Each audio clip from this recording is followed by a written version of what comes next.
Mes amis, savez-vous ce que deviennent le corps, l'âme et l'esprit quand on meurt?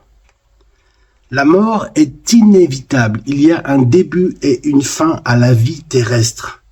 C'est une transition par laquelle doit passer chaque être humain. Selon la science, la mort d'un être vivant est l'arrêt irréversible des fonctions vitales. Elle ne fonctionne plus.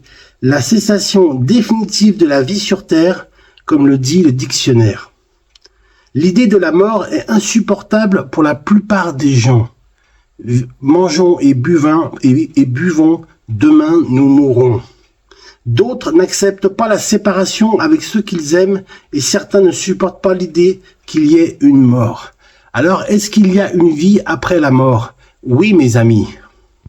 Oui, il y a la vie après la mort, soit la vie éternelle dans le salut que nous avons en Jésus-Christ, soit la mort éternelle dans le feu de la géhenne pour les non-croyants. Il y a donc bien une mort physique et une mort spirituelle.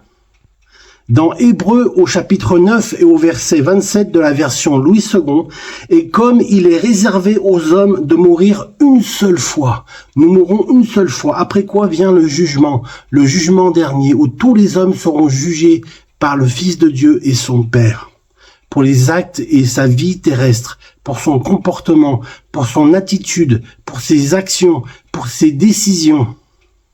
La Bible nous déclare de faire le bien avec amour, avec l'amour de Dieu, revêtu des armes de la foi, pour aimer son prochain comme soi-même, comme Christ nous l'a enseigné. Alors, que se passe-t-il à la mort du croyant? La Bible dit qu'au moment de sa mort physique, quand l'enveloppe terrestre va nous quitter les ossements, nous venons de la poussière et nous retournons à la poussière.